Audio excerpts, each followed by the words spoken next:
Ram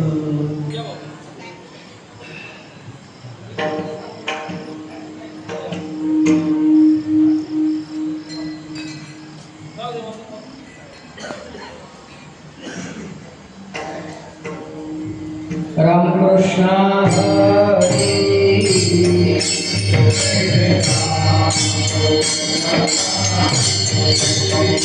Jai Ram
रूप पाहता सुख झाले हो साधनी दोहा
युक्ताहार न लगे अनिक साधनी युक्ताहार न लगे अनिक साधनी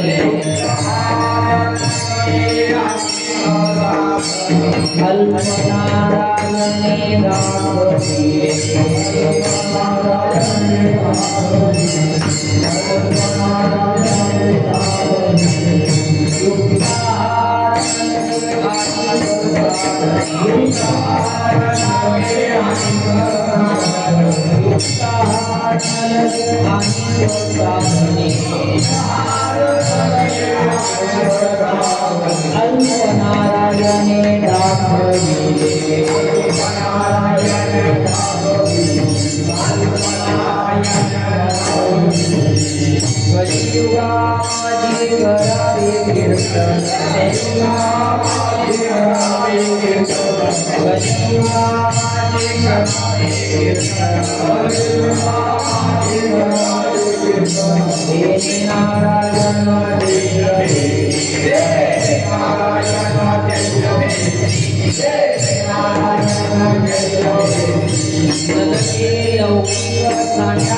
हरिभक्त महाराज सोसे महाराज त्यांना सत्कार केला. हरिभक्त महाराज गणेश महाराज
न लगे अनेक साधने युक्ताहार न लगे अनेक साधने अल्पनारायणे दाखविले कलियुगा माझी करावे कीर्तन तेने नारायण देल भेटी न लगे लौकिक सांडावा व्यवहार घ्यावे वनांतर भस्मदंड कलियुगा माझी करावे कीर्तन तेने नारायण देल भेटी तुका म्हणे मज अनेक उपाव दिसती ते वावनामे विन कलियुगा माझी करावे कीर्तन तेने नारायण देल भेटी समचरण सरोजं सांद्र नीलांबुदाभं जघन निहित पाणी मंडनं मंडनाम् तरुण तुलसी माला कंदरं कंजनेत्रं सदय धवलहासं विठ्ठलं चिन्तये पांडुरंगा करू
प्रथम त्यांच्या कृपादाने कथेचा बाबाचा सर्वदास नमो ज्ञानेश्वर नमो ज्ञानेश्वर निवृत्ती उदारा सोपान देवा मुक्ताबाई नमो त्रिभुवन पावनी अद्यत्रे जननी देवाची शरण शरण एकनाथा पायी माथा ठेविला नका पाहू गुण दोष झालो दास पायाचा नमो सद्गुरु तुकया ज्ञान दीपा नमो सद्गुरु सच्चिदानंद रूपा नमो सद्गुरु भक्त कल्याण मूर्ती नमो सद्गुरु भास्कर पूर्ण कीर्ती नामा म्हणे ज्यांचा जन्म सफल झाला वंश उद्धरिला माळियाचा किंवा माळियाची वंशी सावता जन्मला पावन तो केला वंश त्याचा श्री संताची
युक्ताहारण लगे अनेक साधने युक्ताहारण लगे अनेक साधने अल्पनारायणे दाखविले कलियुगा माझी करावे कीर्तन तेने नारायण दिल भेटी विठ्ठल विठ्ठल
युक्ताहारण लगे अनेक साधने अल्पनारायणे दाखविले कलियुगा माझी करावे कीर्तन तेने नारायण दिल भेटी प्रस्तुत प्राप्तीवेळी प्राप्त प्रसंगी हरिकीर्तन रूपी सेवेकरता निवडलेला अभंग देहूचे सुप्रसिद्ध साधू छत्रपती शिवाजी महाराज यांचे गुरु असणारे विश्वमान्य विश्वगुरु विश्वभूषण श्रीमंत श्री जगद्गुरु तुकोबाराय यांचा 4 चरणाचा नामाचं महात्म्य सांगणारा अभंग आजच्या हरिकीर्तन रूपी सेवेकरता निवडला आहे. विठ्ठल अभंग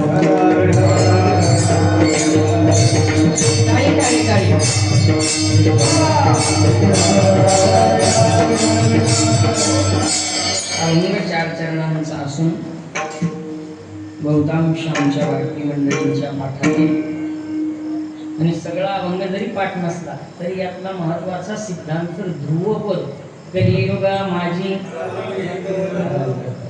सगळ्यांना तुमच्या एवढंच श्रोत्यांना सुद्धा हे पाठ झालेलं कारण तो अभंगाचा सिद्धांतच आहे, मूळ सिद्धांत आहे. कारण ज्याला ध्रुवपद जे अभंगाचं असतं त्याला ध्रुवपदच का म्हणतात? ध्रुव म्हणजे जे कधीच ढळत नाही. ध्रुवपद कोणतं आहे? भागवतामध्ये ध्रुवाने जे पद मागून घेतलं ते अढळ म्हणजे न ढळणार.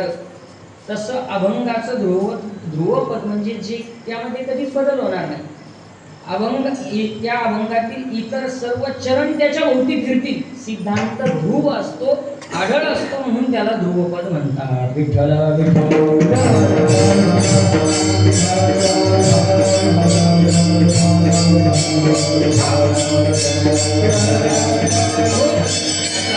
जगद्गुरु तुकोबारायांचा हा 4 चरणांचा अभंग आहे. या अभंगातून श्री जगद्गुरु तुकोबारायांनी नाम महात्म्य सांगितलेलं आहे. आता हे सांगत असताना एक वेगळी हातवटी आज जगद्गुरु तुकोबारायांनी वापरली. तुकोबारायांच्या गाथ्यामध्ये नामाचं महात्म्य म्हणजे ही काही नाविन्याची गोष्ट नाही. नाम महात्म्य किंवा नामाचा महिमा किंवा नामाबद्दल बोलायचं म्हणजे जगद्गुरु तुकोबाराय सर्वात आवडीचा विषय जगद्गुरु तुकोबारायांच्या परमात्म्याच्या नामाचं चिंतन असेल, लोकांना नाम घेण्याकरता प्रवृत्त करण्याबाबत असेल. आणि आजच्याही अभंगामध्ये श्री तुकोबारायांनी नामाचं महात्म्य सांगत असताना तुलनात्मक दृष्ट्या नामाचं महात्म्य सांगितलेलं. अर्थात तुकोबाराय म्हणतात इतर साधनांच्या दृष्टीने जर पाहिलं तर त्या साधनांना अधिकारी आवश्यक असतो आणि प्रत्येक साधनाचा अधिकार वेगळा आहे. पण नाम हे साधन असं आहे की या नाम साधना करिता नामस्मरणाकरता विशेष अधिकार पाहावा लागत नाही. इतर साधना मार्गाने जर जायचं असेल तर युक्त आहारादी काही तत्व पाळावे लागतात. पण नाम साधना करणाऱ्या साधकाला युक्त आहार न लगे अनेक साधने या नामचिंतना करता युक्त आहाराधिक पाळण्याची गरज नाही. आणि भगवत प्राप्ती करता न लगे अनेक साधने, अनेक साधनं त्या ठिकाणी लागत नाही. तुकोबाराय म्हणतात देवाने या इतर सर्व साधनांपेक्षा एक सोपं साधन आपल्याला सांगितलेलं आहे. अल्प नारायणे दाखविले. एक अल्प साधन सांगितलेलं आहे आपल्याला. अल्प म्हणजे कमी, लहान, सोपं, छोटं असं त्याचे अर्थ त्या ठिकाणी घ्या. आपल्याला पोषक आहे अल्प म्हणजे सोपं. कोणतं साधन आहे ते? तर तुकोबाराय म्हणतात ते साधन सोपं आहे आणि सोपं असून कालानुरूप आहे. जसा काळ असेल या काल पद्धतीला योग्य असणारं साधन ज्याला पुराणाधिकांनी मान्यता दिली. अर्थात पुराणामध्ये जसं वर्णन आलेलं आहे, विष्णू पुराणामध्ये जो आलेला श्लोक आहे प्रत्येयत ध्यायेत विष्णुं त्रेतायाम यजतो मखै द्वापारे परिचर्यां करो तत् हरि कीर्तना.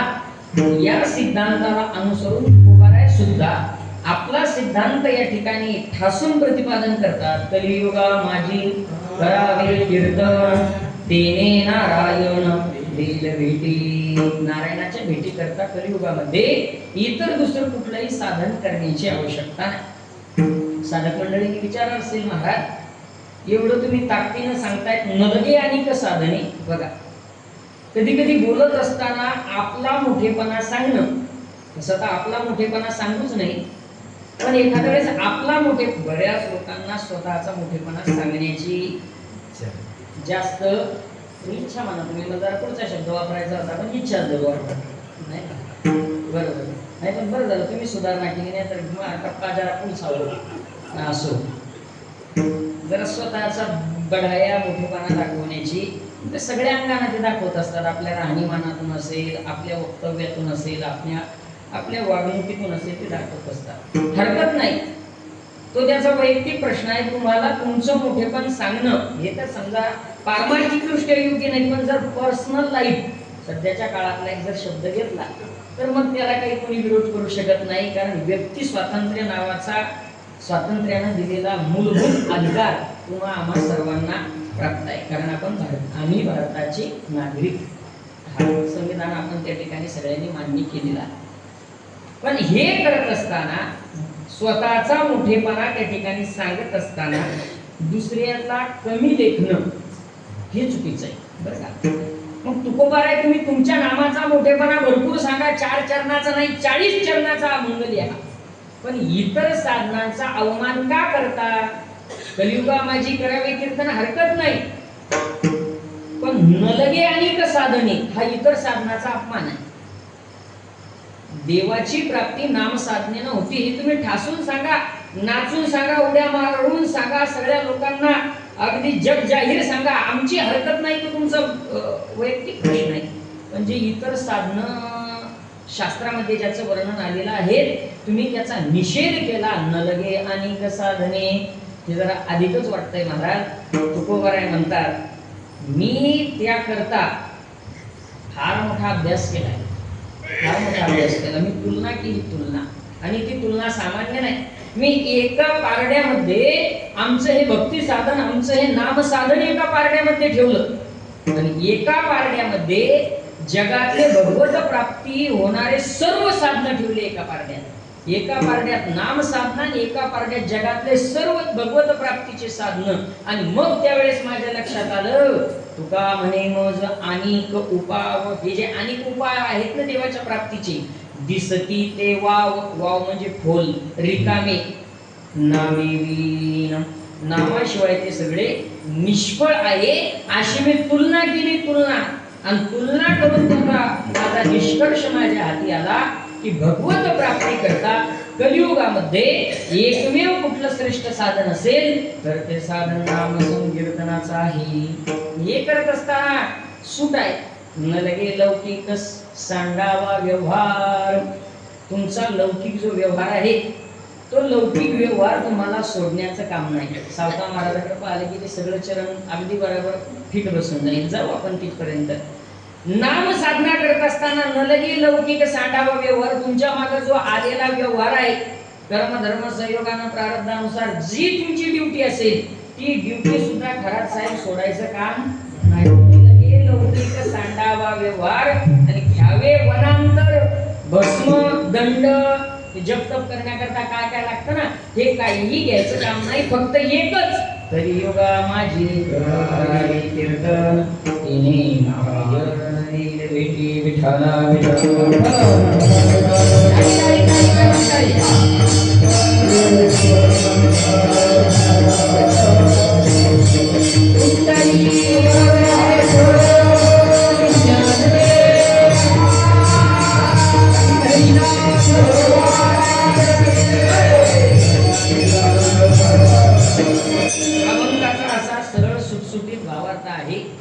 यापेक्षा अभंगामध्ये दुसरे कुठलेही सिद्धांत नाही. आता हे सिद्धांत पटवण्याकरता वेगवेगळे युक्तिवाद, वेगवेगळे भाषा प्रयोग, वेगवेगळा व्याकरण प्रयोग किंवा वक्त्याची वक्तृत्व बुद्धी हे वापरणं म्हणजे आता राहिलेला वेळ. नाहीतर अभंगाचा सगळा भाव हा तुमच्या समोर या ठिकाणी व्यक्त केला. पण आता टाइम आहे किती, 10:30चा नाही, 10चाच आहे ना, म्हणजे 1 तासच आता बाकी आहे जवळपास. हरकत नाही. आणि जर आजच्या दिवस जरा लवकर सुट्टी घेतली तर 3 नेमत नाही बसत, म्हणजे तुम्हाला 10च पाहिजे.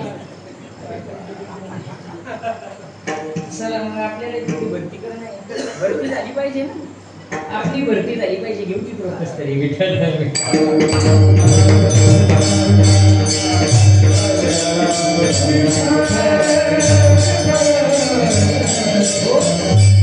तुमच्या नियमाला माझ्याकडून बाधा येणार नाही. नाहीतर मग नुसतंच काय ते उगीच मला भरपूर सांगायचं होतं पण वेळच नाही उरला. तास आहे ना अजून, मध्य 1 तासात सांगणं तुला काय काय सांगायचं ती घंटाभर अभंगावरच येत नाही. मला भरपूर सांगायचं होतं पण आता वेळ कमी पडला. पुढच्या वर्षी सांगू, म्हणजे बांधूनच घ्या मला. पुढच्या वर्षी सांगू. भरपूर एवढा वेळ दिला आकाशासाठी दिला. बरेच लोकांचं असं असतं भरपूर सांगायचं होतं पण आता जायला वेळ नाही. माझा तुझा अभंगाचा मेळच नव्हता, वेळ नाही. असं विठाल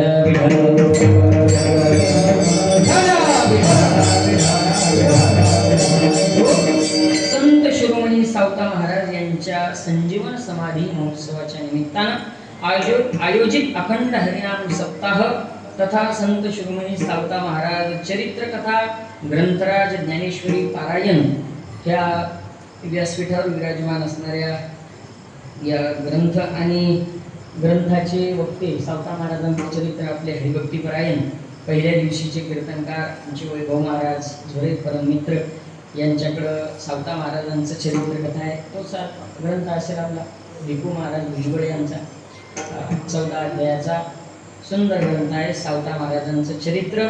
त्यानंतर ग्रंथराज ज्ञानेश्वरीचं व्यासपीठ हरिभक्तीपरायण अनिल बाबा सपाटे आणि सूरज महाराज कवळे यांच्याकडे ग्रंथराज ज्ञानेश्वरीच्या पारायणाचं व्यासपीठ आहे. नंतर सकाळी काकड आरती असेल, त्यानंतर ज्ञानेश्वरी पारायण कथा, सायंकाळच्या सत्रात हरिपाठ, रात्रीच्या सत्रामध्ये हरिकीर्तन सेवा आणि असा बरगतचं रेलचेल हा कार्यक्रम आणि आजचा तिसऱ्या दिवसाची सेवा माझ्या वाटेवर या ठिकाणी आलेली आहे. आणि आज मला ज्यांनी दत्तक घेतलं म्हणजे ज्यांच्याकडे माझं सौजन्य आहे हरिभक्तीपरायण प्रकाशराव खंडेबराड सेवानिवृत्त मुख्याध्यापक. मागच्या वर्षी सुद्धा सरकस सेवा होती पण आज ती उपस्थित नाहीये. त्यांचे प्रतिनिधी म्हणून आहेत बाकीची मंडळी या ठिकाणी उपस्थित आहे. सेवा तुमच्या सगळ्या ग्रामस्थांच्या वतीनं आदेश स्वरूपामध्ये ज्यांच्याकडून प्राप्त झाली अशी हरिभक्तीपरायण आपल्या गावचं वैभव श्री निकम गुरुजी यांच्या आदेशाने या ठिकाणी सेवा मला प्राप्त झालेली आहे. आणि मग सेवके करावे सांगितले काम. सेवकाला जेवढं सांगितलं तेवढं काम त्यानं त्या ठिकाणी केलं पाहिजे. या अनुषंगानं मला वाटतं 3-4 वर्ष झाले येण्याचा हा योग या ठिकाणी आहे. सावता महाराजांची सेवा आपण सर्व त्या ठिकाणी सावता भक्त असतील, परिसरातील पंचक्रोशीतील सर्व वारकरी मंडळी या ठिकाणी उपस्थित आहे. सुंदर गुण नियोजन बाबाकडे आहे. व्यासपीठही सुद्धा 2 तरुण होतकरू वारकरी आमच्या जीवलग मित्रांकडे या ठिकाणी आहेत. त्यांच्यासोबत इतरही त्यांचे सर्व सहकारी असतील. आमचे हरिभक्तीपरायण मृदंगाचार्य महाराज, सर्व श्री गायनाचार्य मंडळी आणि विशेष करून आमचे सोबत आलेले परममित्र हरिभक्तीपरायण सिद्धेश्वर महाराज हुसे. तुम्ही सर्वच बरं का, सर्वच, कारण ही मंडळी दरवर्षीचीच आहे. तुम्ही यावर्षीच आले ते म्हणतील तरी तुम्ही नाव घेता नाही. ही सगळी दरवर्षीची मंडळी आहे. आमचे गणेश महाराज असतील आदी सर्व वयोवृद्ध तपोवृद्ध मंडळी, इकडून आमचे चोपदार बाबा, आमचे विनेकरी महाराज नाही का, गाडेकर महाराज, पवन महाराज आदी समस्त ही प्रेमाची मंडळी, संशेषीवाले दादा शेवटपर्यंत बस असंच नाव घेतलं. आता शिट्ट्या मारू नका म्हणतात. नाव नाही घेतले मी शिट्ट्या मारतात कधी कधी माहीत नाही, काय हरकत नाही. मला काही त्याचा काही काहीच असं जास्त आहे नाही, कारण आपला विषय गायनाचा नाही. गायनाकरता हे सगळे प्रत्येकाचा विषय असतो. तो यांचा विषय यांचाच आहे, तुमचा विषय तुमचा. माझ्याकडे दिलेला विषय अभंगाच्या चिंतनाचा आहे. म्हणून असो राहिलेल्या वेळामध्ये सावता महाराजांच्या चरणी आपल्याला सेवा समर्पित करायची. विठ्ठल आपलं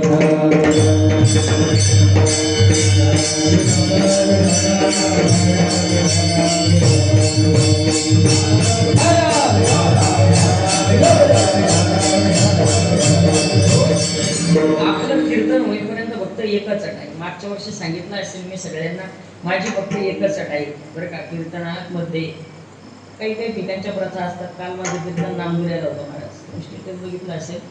इकडं आपली बाउंड्री शेवट तिकडं नांदुऱ्याला हरिकीर्तन होतं. तिकडची एक पद्धती महाराज बरं का.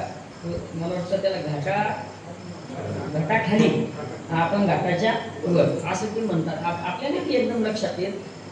आता ते माझ्या लक्षात आलं जेव्हा त्या नांदुऱ्यावर मोताळा आलो, मोताळ्यावर बुलढाण्याचा घाट चढलो. मग म्हटलं आपण आता घाटावर. ती घाटाच्या खाली ती 3-4 तालुके तिकडे, मलकापूर, नांदुरा, संग्रामपूर बरं का, खामगाव, जळगाव, जामोद आदी. चला, तिकडली एक प्रथा आहे. रात्री कीर्तन झाल्यानंतर श्रोते मंडळी कमी होती तिथे बरं का. तिथे कमी होती श्रोते मंडळी. शहरी भाग, आता आपला या शहरी भाग आहे त्यामुळे बहुतेक श्रोते मंडळी त्या कारणानंच कमी असेल की काय, कारण खेड्यागावामध्ये श्रोते मंडळींची कमतरता नसते. पर्वणी असते हरी कीर्तन म्हणजे. शहरी भागामध्ये काय नेमकं झालं काही माहिती नाही. महाप्रसादाच्या दिवशी मग प्रसाद कमीच करावा लागत असेल. महाप्रसादाची गर्दी असते का? 12 क्विंटल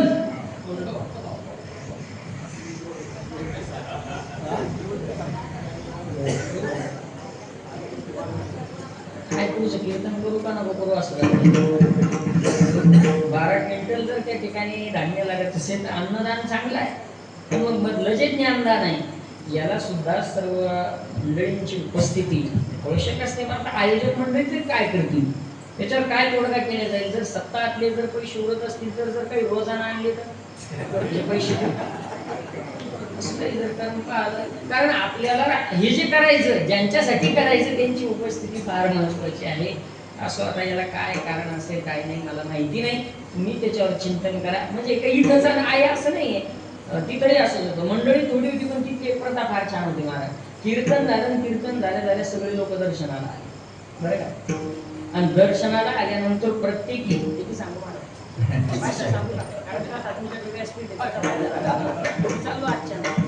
500 रुपये घेऊन गेले प्रत्येक जण दर्शनाला आला.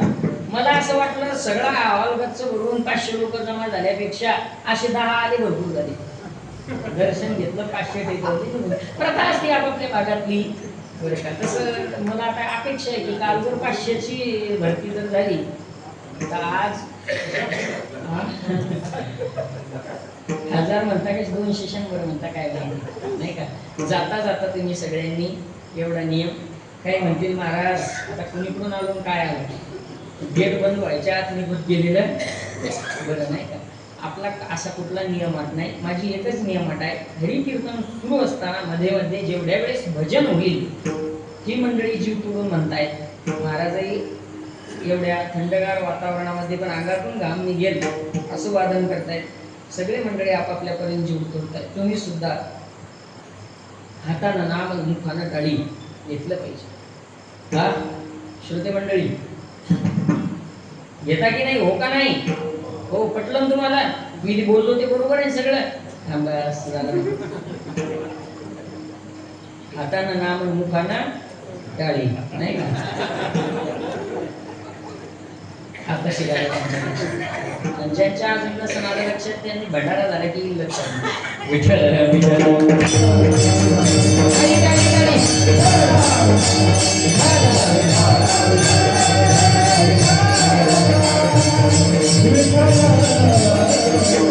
कीर्तनाचा मुख्य विषयच नामस्मरण आहे. कीर्तनाचा मुख्य विषय ज्ञानाचे डोस पाजणे नाहीच, कारण कीर्तन अभंगच त्या संदर्भात आहे. आजचा कीर्तनाचा मुख्य विषय हा नामस्मरणच आहे. मग जर कीर्तनाचा मुख्य विषय जर ज्ञानाचे डोस पाजणं नसेल तर कीर्तनाचा मुख्य विषय गायन आणि वादन असेल का? म्हणजे हे लगेच जुळत नाही बरं का. कीर्तनाचा मुख्य विषय आहे नामस्मरण. जेथे कीर्तन हे नामघोष आनंदे करते हरीचे दास सकळ प्रथमलार. ज्ञानोबरायांचा नाटाचा अभंग आहे, तुकोबरायांचा नाटाचा अभंग. तुकोबरा म्हणतात जेथे कीर्तन हे नामघोष, नामघोष हा कीर्तनाचा मुख्य विषय आहे. आणि म्हणून मध्ये मध्ये जेवढ्या वेळेस भजन होईल तेवढ्या वेळेस आपण नामस्मरण घेतलं पाहिजे. सर्व संतांचा एकच अट्टहास होता, तुम्हा आम्हाला मुख्य प्रवाहामध्ये आणण्याकरता, या भक्ती प्रवाहामध्ये आणण्याकरता जे काही किचकट साधनं होते या सर्व साधनातून बाहेर काढून सर्व संतांनी एकच केलं की आपल्या समोर सोपा भक्तीचा मार्ग त्यांनी ठेवला.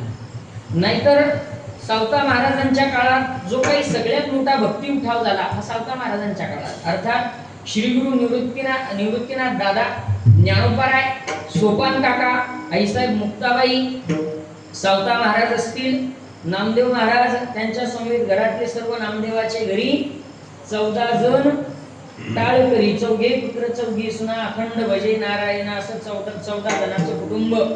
सोबत विसोबा खेचर, गोरोबा काका, गाव विशी बाहेर ज्यांना त्या ठिकाणी ठेवल्या गेलेलं होतं असे चोखोबाराय, चोखा महाराज ज्यांना म्हटलं जातं चोखोबाराय आधी 12व्या शतकामध्ये जो सगळ्यात मोठा भक्तीचा उठाव झाला तो भक्तीचा उठाव कशाच्या विरोधात होता तर तो उठाव सगळ्यात मोठा ज्या गोष्टीच्या विरोधात होता, सगळ्यात मोठं जे आंदोलन त्या काळामध्ये झालं ते आंदोलन झालं पुराणांतर्गत इतर कर्मकांडी ग्रंथांतर्गत आलेला जो भक्तीचा मार्ग आहे, भगवत प्राप्तीचा जो मार्ग आहे, त्या मार्गामध्ये इतर सर्वसामान्य लोकांना प्रवेश नव्हता आणि तो सर्वसामान्य लोकांना प्रवेश मिळावा, आत्मोद्धाराचं साधन प्रत्येकाला करता यावं याकरता ज्ञानोबा ते तुकोबा किंवा नितेनी निळोबा निवृत्तीनाथ दादा ते निळोबारायांपासून चालत आलेल्या सर्व वारकरी संतांनी प्रयत्न केले. विठ्ठल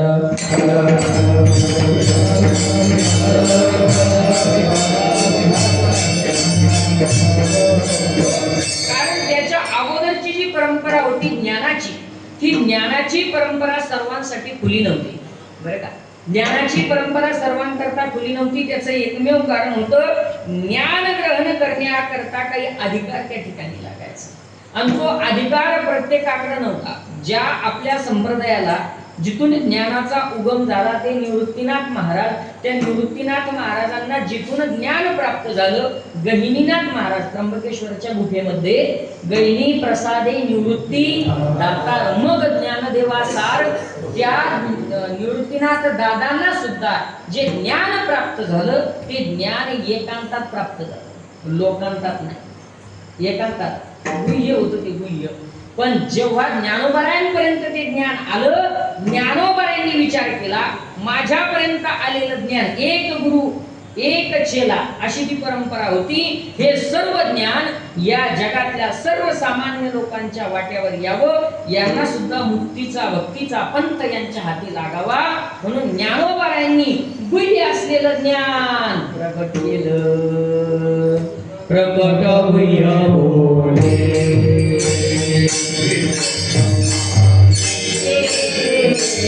प्रकट गुह्य बोले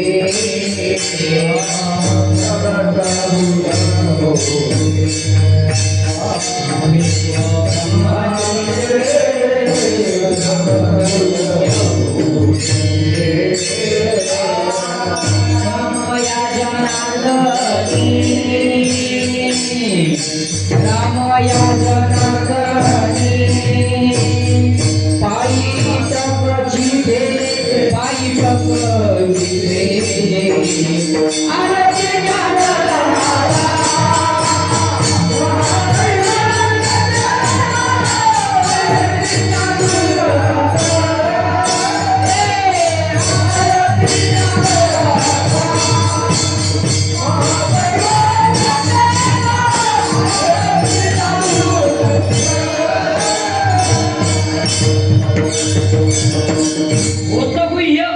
ज्ञानोबरायांची आरती ज्यांनी केली रामया जनार्दन महाराज, ते म्हणतात अगोदर गुह्य होतं.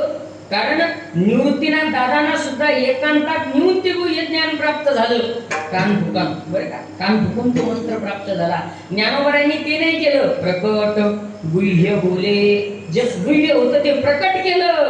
विश्व ब्रह्मची केले रामया जनार्दनी पायी टपची ठेले. मूळ आरती बरं का, आपण थोडासा प्रकार म्हणण्याचा चुकलेला आहे लोकांचा, तोच प्रकार पुढे चालला.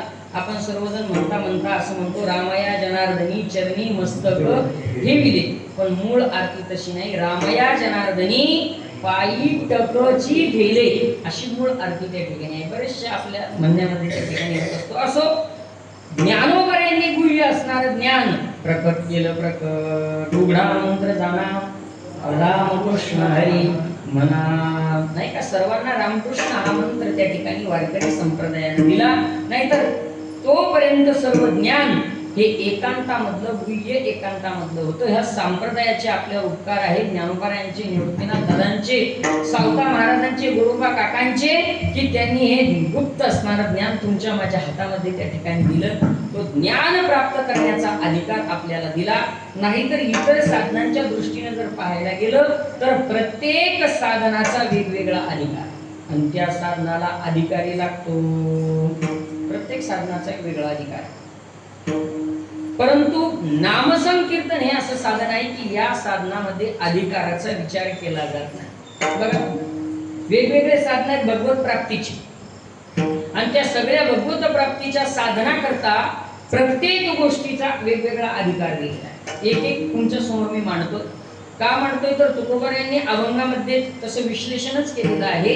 इतर साधनांचा तुलनात्मक दृष्ट्या विचार केलेला आहे तुकोबरायांनी. आपल्याला सुद्धा त्या दृष्टीने आपण तसा विचार करून अभंगामध्ये प्रवेश करू. प्रत्येक साधनाचा एक वेगळा अधिकार आहे. जगामध्ये सगळ्यात श्रेष्ठ साधन भगवत प्राप्तीचं कोणतं असेल तर ते आहे ज्ञान, ज्ञानाचं साधन. बरं का, सगळ्यात श्रेष्ठ. कारण ज्ञानदेवा तू कैवल्यम, कैवल्य नामे मोक्ष. आणि मोक्ष प्राप्ती करता सगळ्यात मोठं साधन कोणतं असेल तर ते सांगितलं ज्ञानाचं. सगळ्या शास्त्रांनी हाती दौंडी घेतली आणि दौंडी घेऊन पिटवून सांगितलं की ज्ञानाशिवाय मोक्ष नाही, ज्ञानाशिवाय मुक्ती त्या ठिकाणी प्राप्त होणार नाही. ज्ञान हे सर्वात श्रेष्ठ साधन आहे, पण ज्ञान प्राप्ती करता अधिकार लागतो. काय अधिकार लागतो? आपल्याला तुलना करायची बरं का. कीर्तन ऐकताय ना तुम्ही, तर तुलनात्मक दृष्ट्या आपल्याला विचार करायचा आहे आणि टप्प्याटप्प्यानं अभंगामध्ये प्रवेश करायचा आहे. ज्ञानाकरता काही प्रक्रिया सांगितलेली आहे. ज्ञानाला भगवत प्राप्ती होते, पण त्याकरता काही प्रक्रिया आहे. काय प्रक्रिया आहे? ज्ञानानं भगवत प्राप्ती होण्याकरता अगोदर ते ज्ञान जिथे आहे तिथं जावं लागतं. भगवत प्राप्ती ज्ञान नाही, पण ज्ञान कुठे आहे? ज्ञान कुठे आहे? ज्ञानोबा ज्ञानेश्वरी मध्ये सांगतात, ते ज्ञान पैगावर जरी मनी अति आणावे तरी संता या भजावे सर्वस्वीसी. संतांकडे ज्ञान सांगितलं किंवा दुसरी ओवी, गुरु तेथे ज्ञान ज्ञानी आत्मदर्शन दर्शनी समाधान आथी जैसे. ज्ञानोबा म्हणतात ज्ञान कुठं आहे तर गुरु तेथ ज्ञान, गुरुच्या ठिकाणी ज्ञान आहे. ज्ञान आहे गुरुच्या ठिकाणी. मग तुम्ही गेला आणि शनिवारच्या दिवशी जसं काही बाजारची थैली घेऊन तुम्ही बाजारामध्ये जातात, शनिवारच ना, आणि 200, 300, 500 रुपयापर्यंत खिशामध्ये कॅश घेऊन जाता आणि कुठल्या तरी दुकानामध्ये जाऊन जसा भाजीपाला काय लागतं ते माळव आपण पैसे मोल देतो आणि विकत घेतो, तसं ज्ञान कोणत्या महाराजाकडे, कोणत्या गुरुकडे, कोणत्या संताकडे गेल्यानंतर प्राप्त होतं? नाही, मोलाने ते प्राप्त होत नाही. संत पण मिळत ये हाटी हिंडता कपाटी राणीवणी. जुना शब्द आहे हाट. हाट बाजार हा जुना शब्द आहे, तुकोबरायांनी वापरलेला आहे. नाही संत पण मिळत ये हाटी. बाजारात जाऊन संत पण मिळत नाही, बाजारात जाऊन संत पण मिळत नाही. बाजारात जाऊन संतपणाच्या पदव्या उपाध्या लावता येईल, किती छापायच्या द्या, पण जे अंगीभूत संतपण आहे ते संतपण त्या ठिकाणी उपाध्या लावून मिळत नाही. विठ्ठल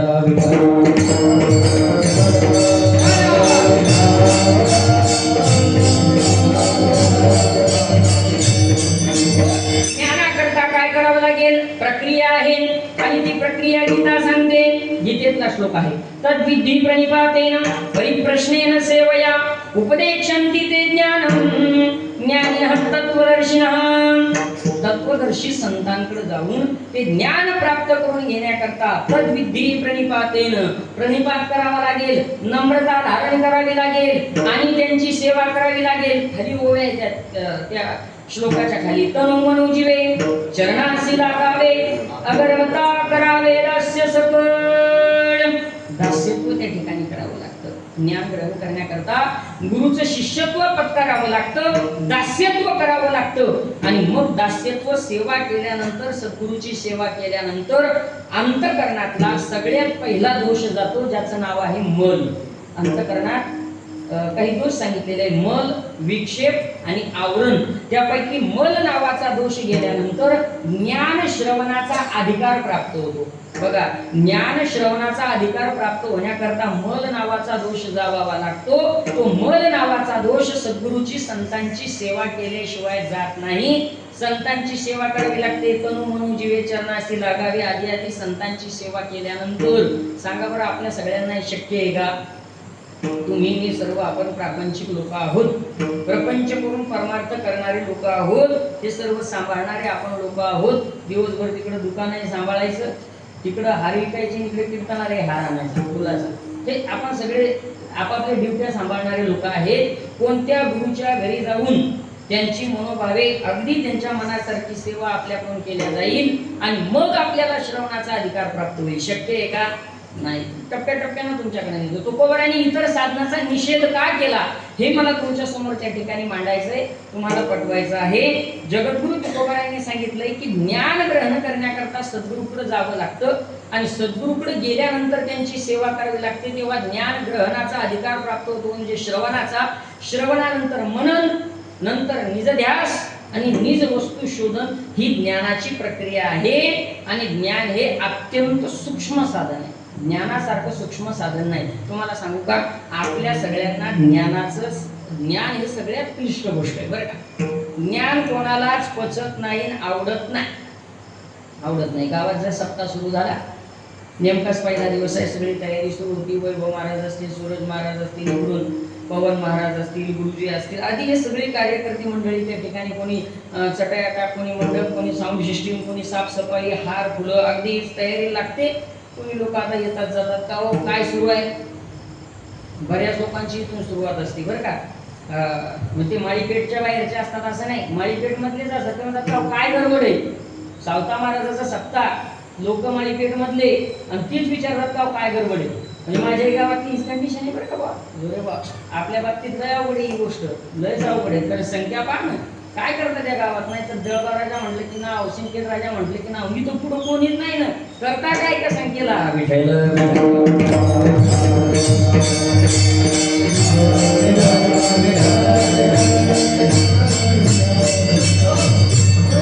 म्हणजे सावता महाराजांच्या मंदिराच्या समोर एवढी तयारी सुरू असताना काही विचारतात काय गडबड आहे, काय गडबड आहे असे विचारणारे लोक आहे, दुसरे नाहीत. आपले काय सुरू आहे? आणि मग वैभव महाराजांना आधी या सगळ्या मंडळींना सांगावं सावता महाराजांची पुण्यतिथी आली, सप्ताह आहे आपला, सप्ताह आहे आपला, येत जा तुम्ही सुद्धा. तो म्हणतो महाराज हरकत नाही, येईल. आपली एक अट आहे, काय? तुम्ही जर सांगितलं झाडून काढा, झाडून काढायला तयार. तुम्ही म्हणाले उष्ट्या पात्रवळ्या उचला, त्याही उचलायला तयार आहे.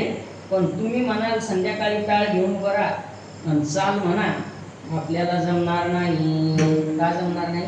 लोकांना कष्टाचे कामं आवडतात, पण सूक्ष्म कामं आवडत नाही. आणि तुम्हाला सांगू का, कष्टाची कामं कोणीही करू शकतं, सूक्ष्म कामं कोणीही करू शकत नाही. मृदंग वाजवल्याला ताकद लागते बुवा का कला लागते? अवगत कला अवगत लागते ना. का यांच्या ताकदीचा माणूस तुमच्या गावात नाही का? त्याला मृदंग उचलतच नाही म्हणून हे बुवा त्या दुसऱ्या गावावरून बोलवले, असं काही आहे का? 42 किलोचा माणूस तुमच्या गावात नाही का? पोरगा माझ्या वजनाचा 42 किलोचा, याच्या टिपकोट येत, मलाच काय बोलवलं 60 किलोमीटरवरून? कष्टाचे काम सगळ्यांना जमतात, सूक्ष्म ज्ञानाचं काम म्हणजे ज्याला त्याला ज्याचं कार्य त्या ठिकाणी भगवंतानं दिलेलं आहे. ज्ञानाचं कार्य क्लिष्ट आहे, ते प्रत्येकाला जमत नाही. विठ्ठला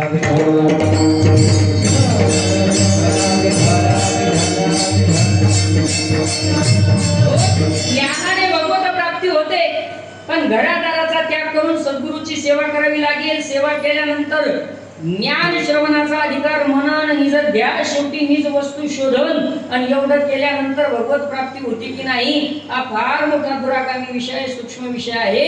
ज्ञान मार्ग अत्यंत क्लिष्ट आहे, भगवत प्राप्ती होते. याच्यानंतरचा दुसरा मार्ग आहे भगवत प्राप्तीचा. तो भगवत प्राप्तीचा मार्ग आहे योग साधनेचा. नंबर 2 याचा आहे बरं का. ज्ञानानंतर नंबर 2चा साधन कोणतं असेल तर ते योग आहे. योगाने सुद्धा भगवत प्राप्ती होते, पण योगाने भगवत प्राप्ती होत असताना त्या योग साधनेची सुद्धा एक प्रक्रिया आहे.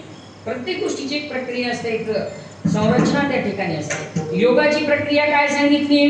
ज्ञानोबरायांनी ज्ञानेश्वरीच्या 6व्या अध्यायामध्ये योगाचं अगदी सूक्ष्म तऱ्हेनं वर्णन केलेलं आपल्याला पाहायला मिळतं. ज्ञानोबराय ज्ञानी आहे, भक्तही आहे आणि योगी सुद्धा आहे. ज्ञानोबरायांसारखा विषयच जगामध्ये पुन्हा त्या ठिकाणी होणे नाही. ज्ञानोबरायांनी योगाचं वर्णन इतकं सविस्तर करून ठेवलंय. ज्ञानोबराय म्हणतात योग साधना करणाऱ्या साधकाला भगवत प्राप्ती होते केव्हा? जेव्हा 3.5 वेढे घालून बसलेली कुंडलिनी शक्ती ती अधोमुख असते. अधोमुख म्हणजे तिचं तोंड खाली असतं, परंतु योग करणाऱ्या योग्याला अनुलोम विलोम कुंभक प्राणायाम त्या ठिकाणी साधून, तो प्राणायाम साधून शरीरामध्ये उष्णता तयार करावी लागते. उजवी इडा, डावी पिंगला या दोन्ही नाड्याच्या मधून जाणारी सुषुम्ना नाडी, त्या सुषुम्ना नाडीतून वायू त्या ठिकाणी प्रवेश करावा लागतो. त्या वायूच्या जोरानं 3.5 वेढे घालून बसलेली ती मूलाधार चक्राच्या खालची ती कुंडलिनी शक्ती जागी करावी लागते. जेव्हा ती जागी होते तेव्हा वर येत असताना षडचक्राचं भेदन करते. शेवटी ब्रह्मरंध्र नावाचं चक्र आहे, मूलाधारापासून 6वं चक्र ब्रह्मरंध्र.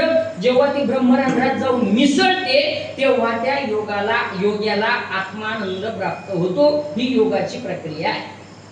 तुमच्या काही लक्षात आलंच असेल असं सांगता येत नाही. कारण मी हे सांगण्याकरता कमीत कमी 50 कीर्तन करावं लागले तेव्हा हे आता मला व्यवस्थित सांगता आलं. विठ्ठल आता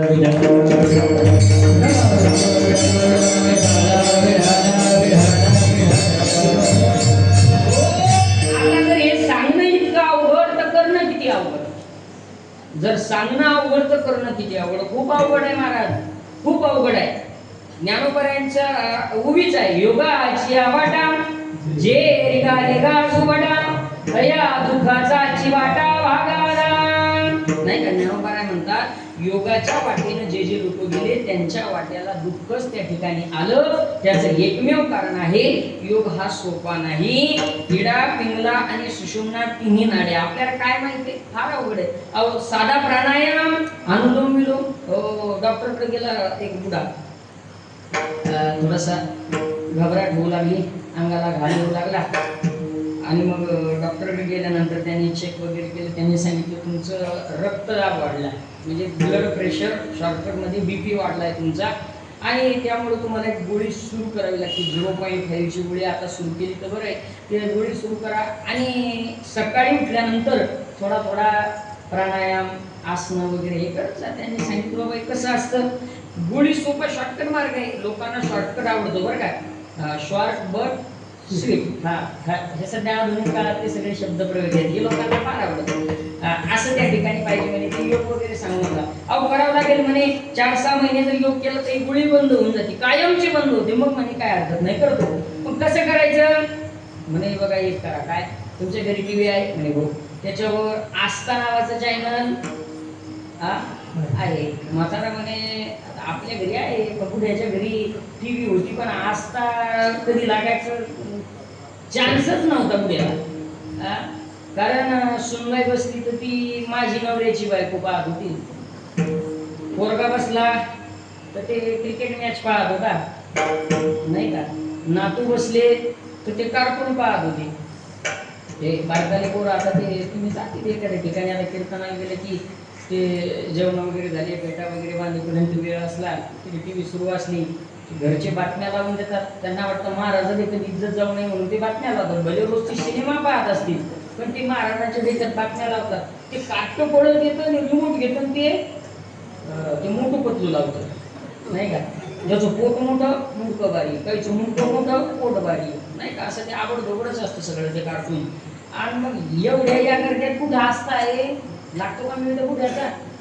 आस्था अंतकरणात असावी लागते तेव्हा TV वर आस्था लागते. आस्था फार अवघड आहे. बाबा अवघड आहे. डॉक्टर म्हणू लागले चिंता करू नका, ही आस्था तुम्हाला दिवसांनी पाहायची. जेव्हा सगळे झोपलेले असतात, सकाळी 4ला आस्था चॅनल लावायचं, मग म्हणजे हरकत नाही.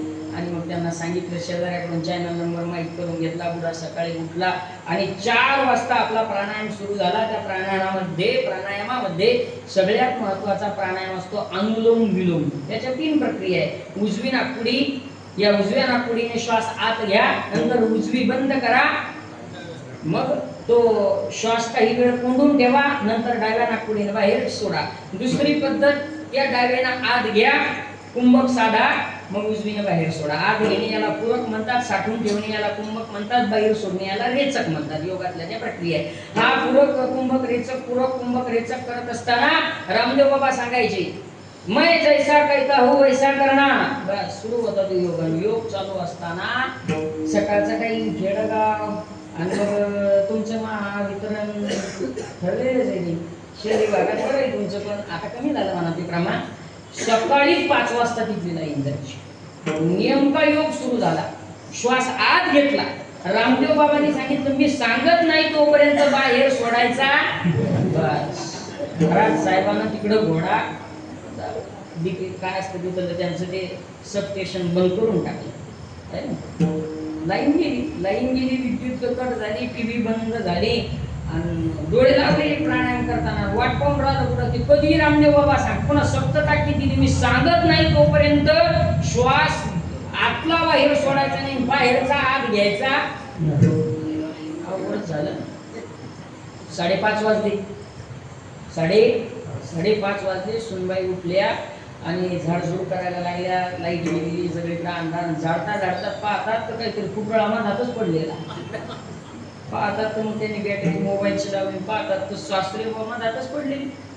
शास्त्रीय बोमा दातच पडलेली. त्यांना वाटलं नेमकं झालं काय, बाजून पुढा खाली पडला, काय झालं काय नाही. जागी गेलं नवऱ्याला बघा म्हणे, बाबांना मामांजींना सासरे बोना काय झालं पहा म्हणे एकदा. पाहतात तर काय सासरे बा तोपर्यंत धाम परम गेले होते का. कारण प्राणायाम करता करता जर त्या प्राणायामाच्या प्रक्रिया योग्य रीतीने जर कळल्या नाही तर चांगले चांगले लोक वेडे पागल सुद्धा झालेले आहे. योग प्रक्रिया अत्यंत क्लिष्ट आहे, इतकी क्लिष्ट आहे. शांती ब्रह्मनाथ महाराजांनी एका ठिकाणी त्या योगाच्या प्रक्रियेचं वर्णन केलं. ऐकायचं तुम्हाला सांगता का. शरीर शोषण प्राण निरोधन मनोजय हठयोग.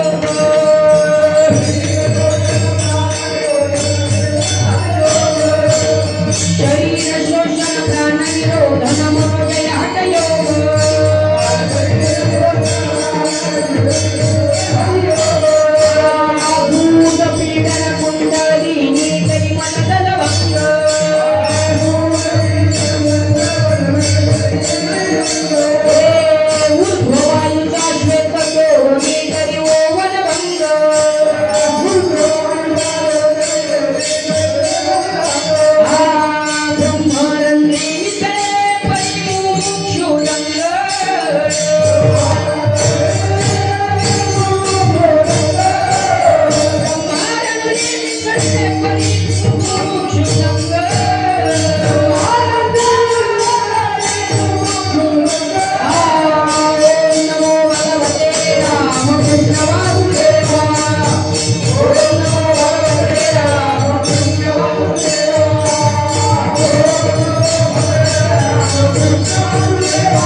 शांती ब्रह्म एकनाथ महाराजांचा वासुदेव आहे. त्या वासुदेवातलं हे एक चरण आहे. तुमच्या आलं लक्षात नाही, तुमच्या लक्षात येत नाही म्हणून आमचं बरं चालू आहे. विठ्ठल विठ्ठल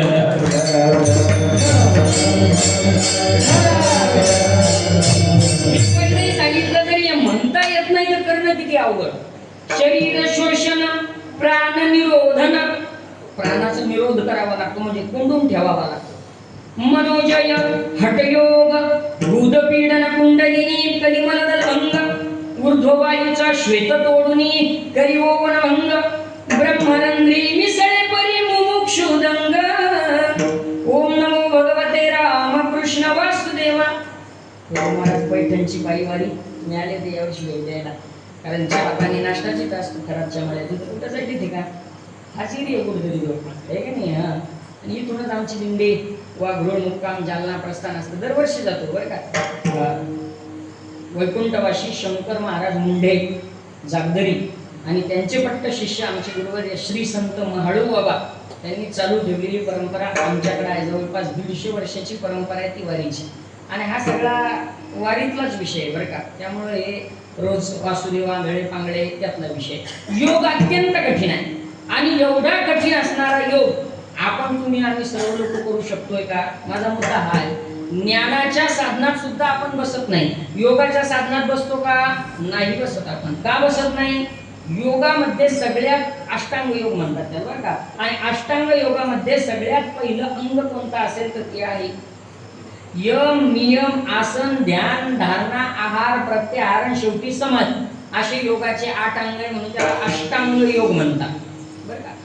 त्यातला आसन नावाचा एक प्रक्रिया सांगतो तुम्हाला. आसन, आसन म्हणजे काय आहे त्या अवस्थेत स्थिर बसणे त्याला आसन म्हणतात. आसन म्हणजे या ठरलं हे आसन नाही, हा त्याचा प्रातिनिधिक शब्द आहे. पण आसन शब्दाचा खरा अर्थ आहे त्या अवस्थेत स्थिर बसणं त्याला आसन म्हणतात. आसन सिद्ध व्हावं लागतं. मग ते वज्रासन असेल, पद्मासन असेल, बद्ध पद्मासन असेल, सिंहासन असेल, वेगवेगळं आहे ते जाऊ द्या. मला सांगा तुमच्या माझ्याकडून आसन सिद्ध होतं का.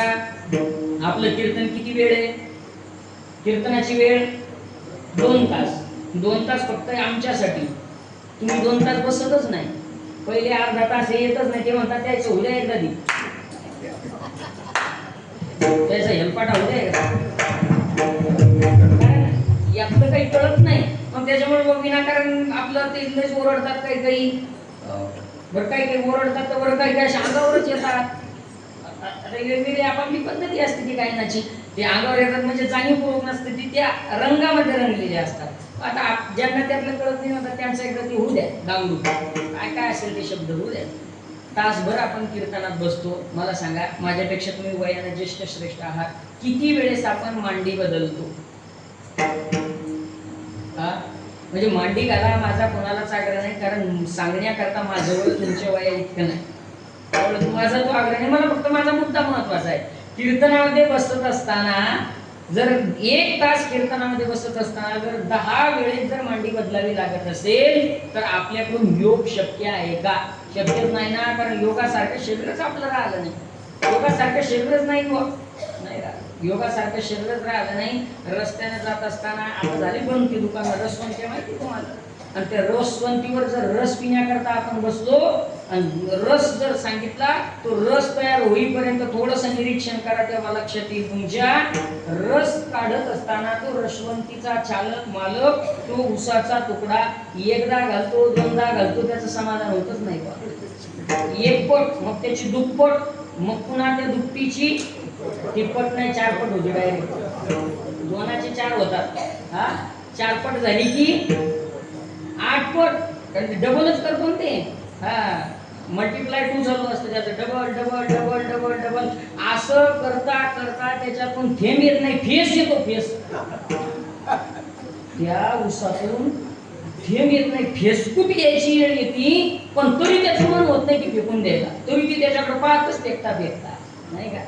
असा संसाराचे कार्य करता करता निरस झाला आधी. काय झाला? निरस झाला, काही सारा आला नाही. आणि तुमच्याकडून कधी योग आणि प्राणायाम सिद्ध होणार आहे? हा, कीर्तनात बसलो तर काही लोक महाराजांना पुढे बसून अशी जमली देतात की जसं काही गिळतात महाराजाला. कधी योग सिद्ध होणार आहे आपल्याकडून? बसतो का आपण योगाच्या मापात? आपण ज्ञानाच्या मापात बसत नाही, आपण योगाच्या मापात बसत नाही, आपण कर्माच्या तरी मापात बसतो का? तर कर्माच्या सुद्धा मापात बसत नाही. कारण त्याचं एकमेव कारण आहे, कर्म हे ईश्वरार्पण बुद्धीने झालं पाहिजे, आणि आपल्याकडून ते शक्य नाही. कर्मानं भगवत प्राप्ती होते, पण ते कर्म निष्काम बुद्धीनं, संत शिरोमणी सावता महाराजांच्या बुद्धीनं निष्काम कर्म करता आलं पाहिजे. ईश्वरार्पण बुद्धीनं जर कर्म केलं तरच भगवत प्राप्ती होते. आपल्याकडून शक्य आहे का ते? नाही शक्य. निष्काम कर्म म्हणजे काय? दिवसभर दुसऱ्याच्या शेतामध्ये निंदायला जायचं, आपल्या भाषेत सांगतो, आणि घरी निघताना म्हणायचं कृष्णार्पण वस्तू, तसंच घरी आहे. याला म्हणतात निष्काम. शक्य आहे का? आमच्यात नाही शक्य, तुमच्यात कधी शक्य होणार आहे? हा, होय हो महाराज म्हणत, महाराज सांगा कसं द्यावं? मला अजून कसंच नाही, जवळपास 12 वर्ष झाले, अजून कुठंच कोण मारलं नाही. नाही नाही, तुम्ही म्हणजे सांगा की कसं करावं? 4थं वर्ष आहे, अजून कधी किंवा योग आला नाही. तुम्ही म्हणता कसं आहे? विठाला विठाला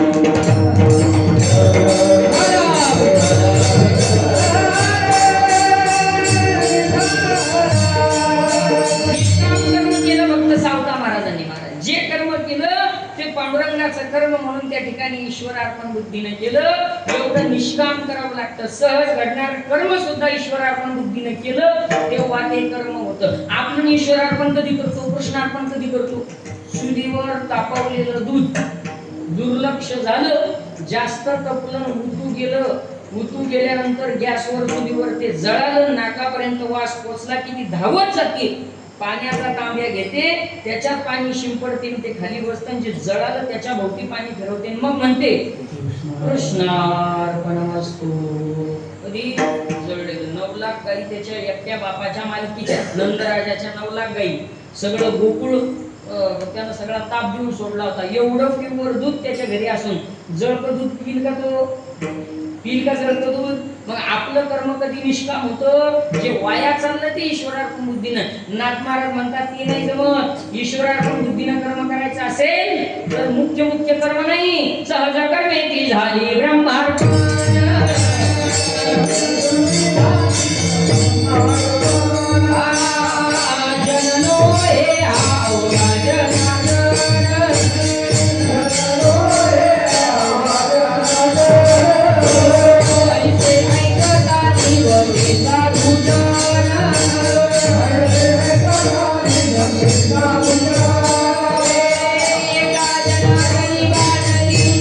पुन्हा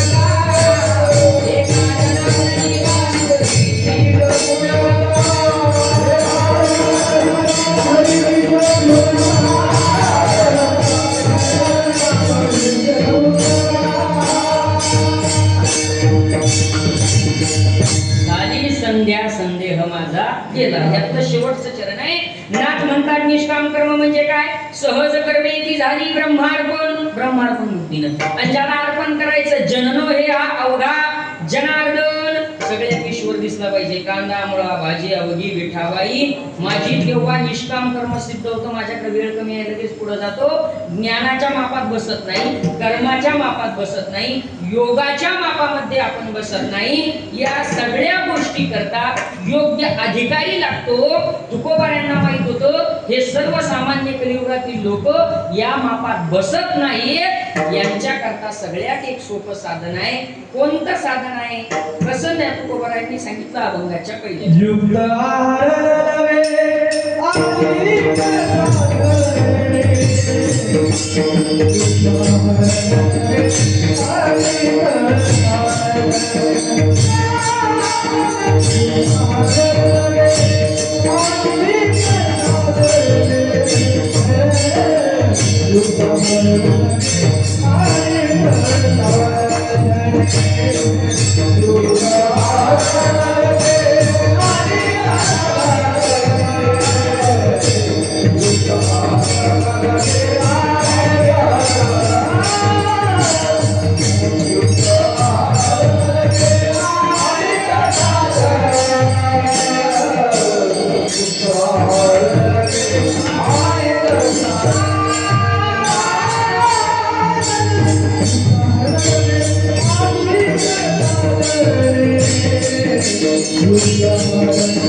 वेळेची मर्यादा घालून दिली आणि तुमचा नियम आहे ते काही बंधन म्हणजे नियम आहे तो हरकत नाही. तुमच्या दिवसपरायण सिद्धेश्वर महाराज हुसे बरं का. आणि ते दूरचे नाही आहेत. आता ते दिवळगाव राजामध्ये स्थायिक झालेले आहेत. संगीत गायन किंवा वारकरी गायन ज्यांना शिकण्याची इच्छा असेल त्यांनी इथे क्लासेस सुद्धा सुरू केलेले आहेत. महिला मंडळींना भजन जरी शिकायचं असेल किंवा आपल्या मुलांना या संप्रदायाची किंवा गायनाची कला अवगत करायची असेल तर दिवळगाव राजामध्ये ते आता स्थायिक झालेले आहेत आणि त्यांचे क्लासेस सुद्धा या ठिकाणी सुरू झालेले आहेत. विठ्ठला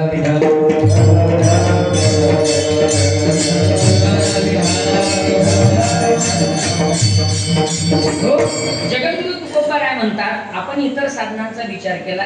तुकोबाराय म्हणतात आम्हाला हे साधन नको. युक्ताहार न लगे आणि साधने अल्पनारायणे दाखविले. हे सर्व साधना आम्हाला नको का? त्याचं एकमेव कारण आहे. यांच्या तुलनेमध्ये सोपं एक साधन आम्हाला भगवान परमात्म्याने सांगितलेलं आहे. अल्पनारायणे.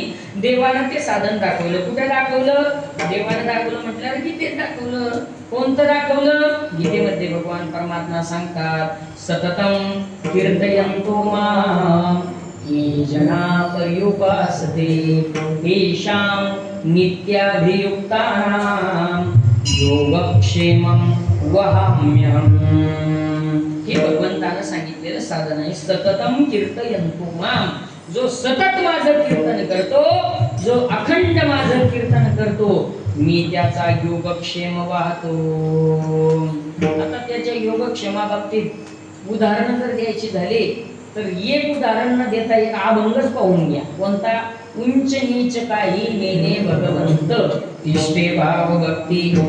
या अभंगामध्ये परमात्म्याने आपल्या भक्तांचा सगळा योगक्षेम वाहलेला आहे. अगदी सर्व संतांचं कार्य त्याने केलेलं आहे, आपल्या लक्षात येऊन जाईल. म्हणून सगळ्यात सोपं साधन भगवान परमात्म्यानं कोणतं सांगितलेलं आहे? जगद्गुरु तुकोबाराय म्हणतात सततम कीर्तयन्तो मां. देव म्हणतात सततम कीर्तयन्तो मां, आणि तुकोबाराय म्हणतात ते देवानं आम्हाला दाखविलं. अल्पनारायणे दाखविले. अल्प आहे ते. अल्प म्हणजे इतर साधनांच्या दृष्टीनं ते सोपं आहे. सोपं नाही तर काय? नाम संकीर्तन साधन पै सोपे का म्हणे सोपे आहे सर्वाहुनी. हे आतापर्यंत जे सांगितले अर्धा तास टाइम जाण्याकरता नाही, हे सगळं या मुद्द्यावर येण्याकरता सांगितलं. हे सर्वाहून सोपं आहे. सोपेवर आम्हा सांगितले संधी काळ इंद्रिय हाती मार्ग हा सोपा सुख.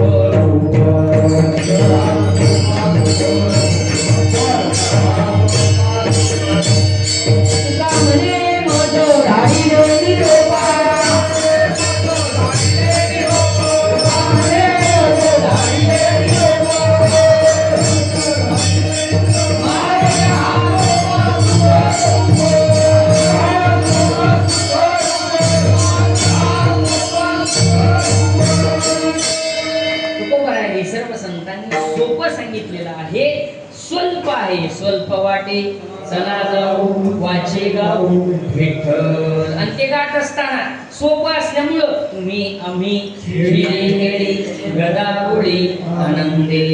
भगवंताने सोपं साधन सांगितलं. महाराज नेमकं ते साधन कोणतं आहे आणि त्याला काय मिळतं?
कलियुगा माझी करावे कीर्तन तिने नारायण दिल भेटे. साधन सांगितलं, कालानुरूप साधन सांगितलं आणि फळही दुसऱ्या चरणामध्ये सांगितलं. तिने नारायण दिल भेटी. भगवत प्राप्ती कशानं होत असेल तर कलियुगामध्ये कीर्तन या भक्तीनं भगवत प्राप्ती होते. मी तुम्हाला सुरुवातीलाही सांगितलं कीर्तन म्हणजे काय. कीर्तन म्हणजे नामस्मरण. अर्थात तुमच्या समोर जे काही वक्तृत्व केलं जातं धोतर घालून फेटा बांधून इतर सर्व सहकार्य घेऊन हे कीर्तन आहेच, पण एवढा संकोचित अर्थ कीर्तन शब्दाचा नाही. मी तुम्हाला अगोदरही सांगितलं, जेथ कीर्तन हा नामघोष आनंदे करते हरीचे दास, सर्वांनी मिळून आनंदाने केलेला नामधून नाम गजर म्हणजे कीर्तन आहे. आणि कलियुगामध्ये ते पूरक आहे. मी एका श्लोकाचंही उच्चारण केलं तर विष्णू पुराणामध्ये आलेला तो श्लोक आहे, हृदय यद ध्यायेत विष्णू प्रेतायाम जितो मखे द्वापारे परिचर्यानाम करोत कीर्तना. कालानुरूप साधनाच्या श्लोकामध्ये सांगितलेले आहे. कृतयुगामध्ये देवाची प्राप्ती ध्यानानं होत होते, त्रेतायुगामध्ये त्रेतायाम यजतो मखै म्हणजे यज्ञानं होत होते, द्वापारे परिचर्या म्हणजे पूजेनं होत होते, पण कलियुगामध्ये नाम संकीर्तनानं होते. कारण कलियुगामध्ये ध्यानही शक्य नाही. ध्यान म्हणजे काय? डोळे लावून एकाग्र बसणे म्हणजे ध्यान शक्य आहे का कलियुगात? त्याच्याकरता वातावरण तेवढं शुद्ध लागेल. आता आपल्या घरातलं आपल्या परिसरातलं वातावरण तेवढं शुद्ध आहे का? डोळे लावल्यानंतर देव डोळ्यापुढे येतो का बाकीच येतं? सांगू नका काय येतं, फक्त तुमचं तुम्ही पहा, माझं मी पाहतो. आणि असंच राहू द्या बघ झाकली. डोळे लावल्यावर काय डोळ्यापुढे येतो तुमच्या माझ्या, ते अवघड विषय. पण कलियुगात ध्यान शक्य नाही. हृदय ध्यायेत विष्णू त्रेताया म्हणजे तो मग काही त्रेतायुगात यज्ञान देवाची प्राप्ती. कलियुगात शक्य आहे का? यज्ञाकरता भूमी पवित्र राहिली नाही. गाईचं पूजन बंद झालं, गाईचे कत्तल खाणे सुरू झाले, ही भूमी पवित्र नाही. यज्ञामध्ये टाकण्याकरता समिधा राहिल्याने वृक्षतोड होऊन गेली. आवश्यक समिधा आता दुकानातून विकत आणावं लागतात ते तुकडे बरं का. यज्ञ घरातला नुसतं वास्तुपूजन करायचं असेल तर समिधा विकत आणाव्या लागतात. जंगलं आपण ठेवली नाही, कत्तल करून टाकली. पण देव काही साधारण नाही. लोकांना विचारलं का जंगलं का कापले, झाडं का तोडले ते म्हणतात माकडं त्रास देतात वकील साहेब. पण देव त्याच्या पुढचा आहे. देवानं ते मॉडेल बंद केलं आणि दुसरं मॉडेल काढलं, रोही. मॉडेल चेंज केलं. लोक म्हणतात ती बरी होती आता, कारण ते जर आले तर तुरीच्या शेंगा खात होते, हरभरे खात होते, शेतात नुकसान काहीच नव्हतं.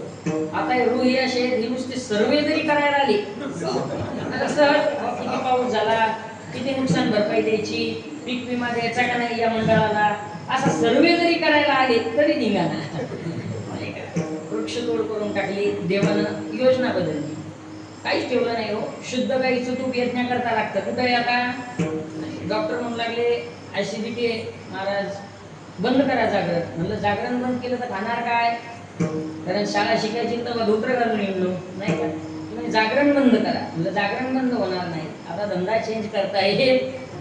मग म्हणे थोडी पद्धत बदला. म्हणजे काय रोज वरण आहे आमच्या वाट्यावर, म्हणे तूप खा तू. बरं का, सांगितलं कसं शक्य आहे हो. म्हणून आता मी सोबतच तुपाचा डबा घेऊन फिरतो. का? त्याचं कारण आहे. एका ठिकाणी गेलो महाराज, लेकर वाढायला, मग त्याला सांगितलं आईला म्हणा तूप आहे का तूप. त्याच्या कानात हळूच पण सांगितलं, पण ती लेकरच की लेकर ती गेलो दांगू करत, महाराज म्हणतात तूप आहे का, महाराज म्हणतात तूप आहे का. आतून किचन मधून आवाज आला, काय म्हणतात महाराज? तूप. महाराज म्हणा चूप. आता कशाचं तूप राहिलं महाराज. आणि महाराजांचं जर तूप नाही तर यज्ञात अखंड धार टाकावी लागते. हे कसं शक्य आहे का? नाही. त्रेतायाम जितो मते द्वापारे परिचर्या नाम पूजा. पूजा होईल का? द्वापार युगात पूजेनं देवाची प्राप्ती होती. आता कशाची पूजा? ते देव ढोकळल्या जातात आणि अशी चाळणी लावल्या जाते. त्या गंगा असतं देवाला देवपूजेचं, बस तुळशीच्या वृंदावनामध्ये ते पाणी उलट करण्याकरता, ते पाणी मिश्र होण्याकरता अशी चाळणी लावल्या जाते. ज्यांना रा वाटलं ते रा, ज्यांना जा वाटलं ते जा. आणि मग राहिलेल्यांना येतच तुपाचं पोट बुडवायचं, कोणाच्या नाकात, कोणाच्या डोळ्यात, कोणाच्या कानात.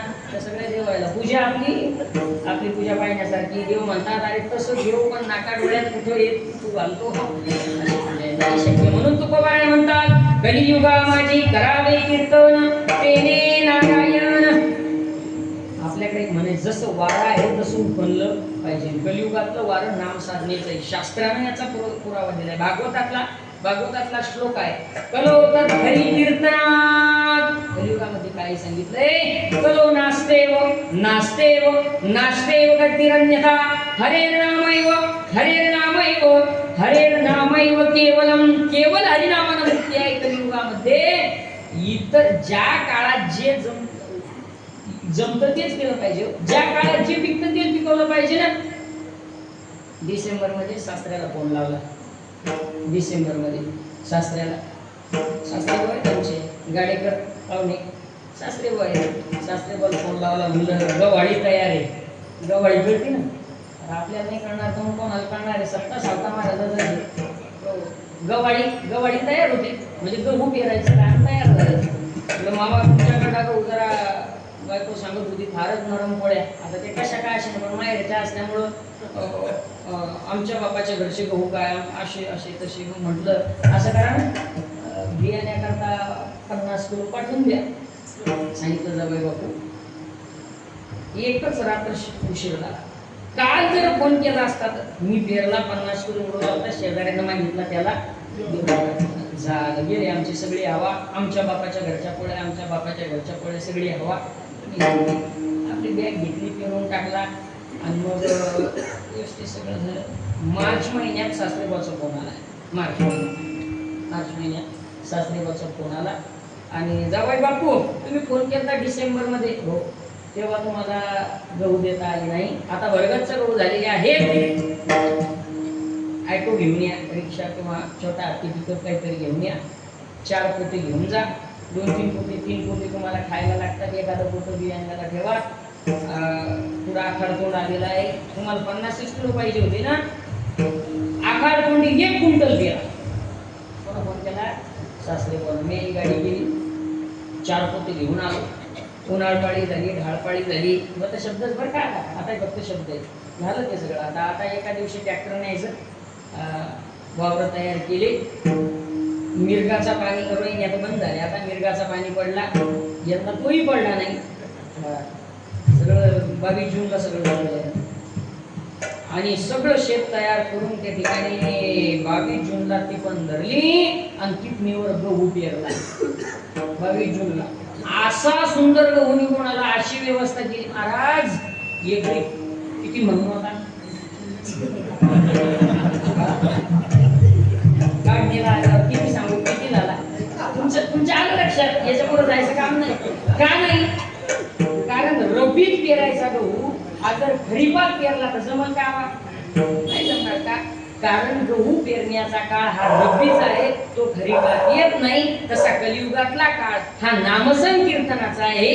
इथं होम हवन यज्ञ याग जप तप या सगळ्या वाटा झाल्या क्षीण. कली न घडे साधन उचित विधी विधान न घडे सर्वथा. मग काय करायचं? भक्ती पंत बहु त्याचं पण बहु सोपा. आणि म्हणून तुकोबाराय म्हणतात या कोणत्याच मार्गाने जाऊ नका. कलियुगा माझी करावी कीर्तन ते नारायण देईल भेटी विठोबा.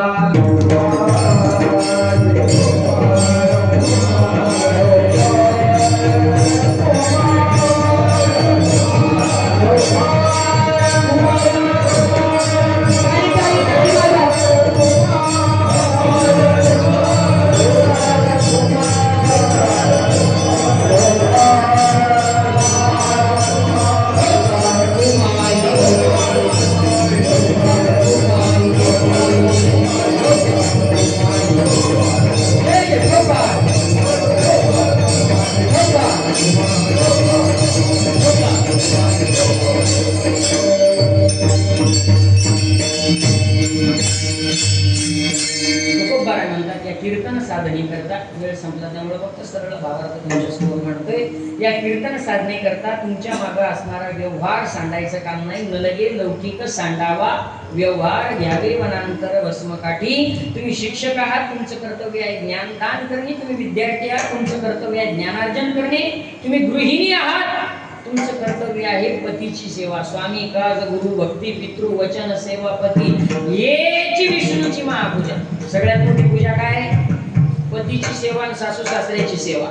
याच्यापेक्षा मोठी सेवा नाही. सासू सासऱ्याची सेवा करतात. आता महिलांनी सासू सासऱ्याची सेवा करणं सोडून दिली. पुरुष मंडळी सासू सासऱ्याची सेवा करायला लागली. महिलांनी सासू सासऱ्याची सेवा करतात ते वकील साहेब, पण त्यांनी महिलांनी सोडली, पुरुषांनी सासू सासऱ्याची सेवा सुरू केली नाही का? पितृ वचन सेवा पती तुमचं कर्तव्य. सावता महाराजांचं चरित्र वेगळं काय सांगतो? सावता महाराज जवळ असून पंढरपूरला गेले नाही, पण आपल्या कर्तव्यामध्ये कांदा मुळा भाजी अवघी विठाबाई माझी, यातच त्यांनी आपल्या कर्तव्यामध्ये कर्मी शुभ भजावा किंवा ज्ञानोबाऱ्यांची उभी आहे, तया सर्वात्मका ईश्वरा स्वकर्म कुसुमांची विरा पूजा केली होय पारा तोषा लागी. देवाला कोणतं फुल आवडतं? ज्ञानेश्वर महाराज म्हणतात महादेवाला पांढरं, कृष्णाला गणपतीला लाल, कृष्णाला तुळशी. हे काहीच आवडत नाही. हे सगळं वरचं हे सगळे दुकानदार एरिया. एक लोटा जलन सारी समस्या का आहे म्हणाल महाराज इतकं पुढचं का बोलता? पुरावा आहे माझ्याकडे माझ्या बापाचा ज्ञानोबा यांचा. काय आवडतं त्याला? स्वकर्म कुसुमांची विरा. त्याला स्वकर्माचं फुल आवडतं. एक लोटा जल पायथं 4 वाजता महादेवाच्या मंदिरात, घरचा महादेव हातानं पाणी तपवतो, हिटरचं बटन तो दाबतो, चट्टी सापडत नाही गेले आणि एक लोटा जल म्हणजे कोणाला टीका वाटेल त्याला पुरावे. स्वामी कार्य भक्ती पितृ वचन सेवा पाहिजे म्हणून माईच्या बाजूने बोललो नाही. त्यातलं त्याला लागेल का काय का बाबा करा बाबा एवढं कर. आमच्या मागे 7.5 शेजारीवर म्हणून स्वकर्म ही सगळ्यात मोठी पूजा आहे. त्याच्याकरता भगवान यायचं काम नाही, वनात जायचं काम नाही, राख रांगोळी करून अंगाला राख लावायचं काम नाही. नलगे लौकिक सांडावा व्यवहार घ्यावे वनांतर भस्मदंड आसोनी संसारी. बस हा हायकोर्टाचा निर्णय. ज्ञानेश्वर महाराज म्हणजे संपला विषय. तुकोबाराय एवढं तुम्ही बोलताय, आधार काय तुमच्याजवळ? तुकोबाराय म्हणतात ते सगळे साधनं नामाच्या पुढे शून्य आहे. शेवटचे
Oh,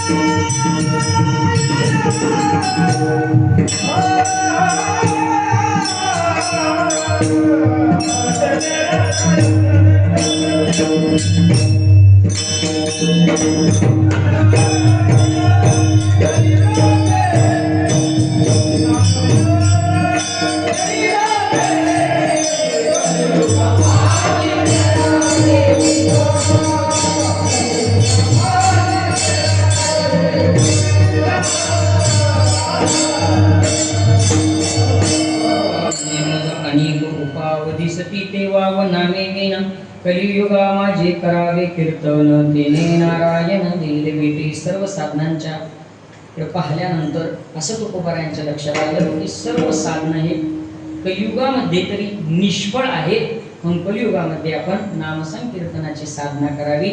सावता महाराजांनी आपल्या आयुष्यात काय केलं? स्वकर्म करता करता नामस्मरण केलं. सावता म्हणे कांते जपे नामावळी हृदयी कमळी नारायण. सावता महाराजांनी पत्नीला सुद्धा सांगितलं कांते जपे नामावळी. आपल्यालाही सांगितलं की एवढी ताकद आहे नामाची या बळे न भिऊ सर्वथा कळी काळाचे माथा सोटे मारू. एवढी ताकद नामसंकीर्तनामध्ये आहे. ते नामसंकीर्तन आपण सुद्धा आपल्या जीवनामध्ये करावं, भगवत प्राप्ती करून घ्यावी. अभंगाचा भावार्थ संपला. असाच असेल माझा कोणाला आग्रह नाही. कोणी ज्ञानवृद्ध तपोवृद्ध वयोवृद्ध मंडळी माझ्या समोर बसलेली आहे. झालेली सेवा संत शिरोमणी सावता महाराज हनुमंतराय आणि आपणा सर्व श्रोते मायबापांच्या चरणी समर्पित करतो. ज्यांनी या सप्ताहाकरता अन्नदान आदी आदी गायक वादक कीर्तनकार यांचं सौजन्य घेतलेलं असेल त्यांच्याही चरणी सेवा समर्पित करतो. वाणीला पूर्णविराम. ज्ञानेश्वर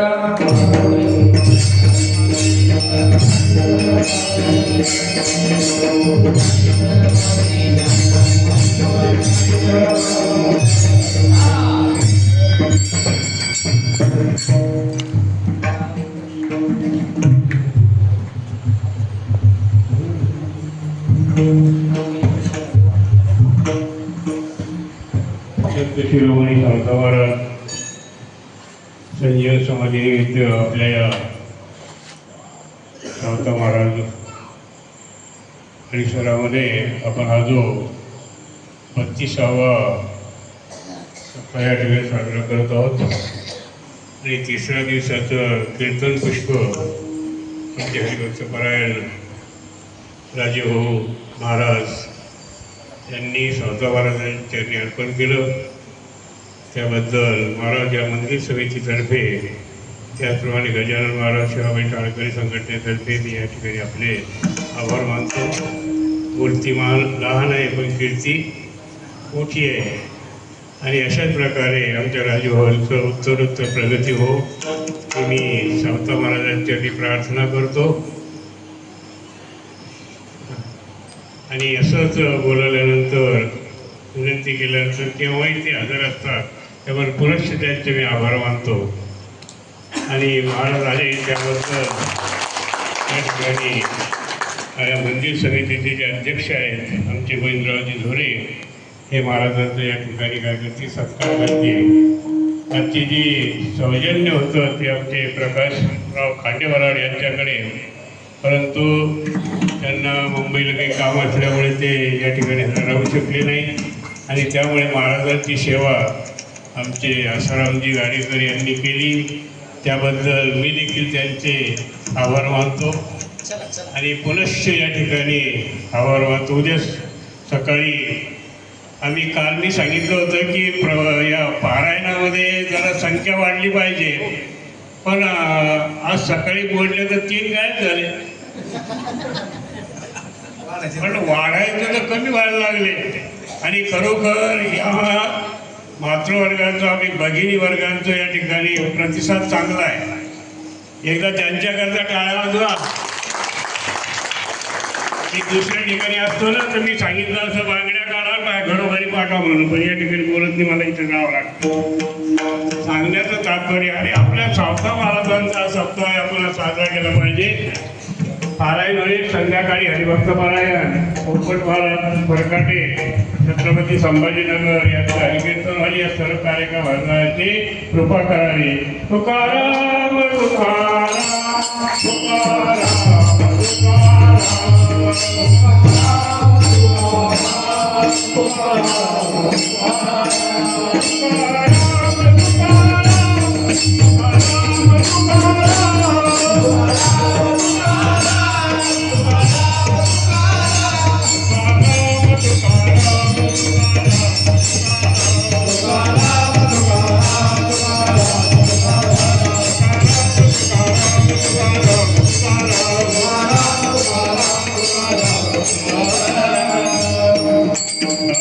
विठ्ठल जय जय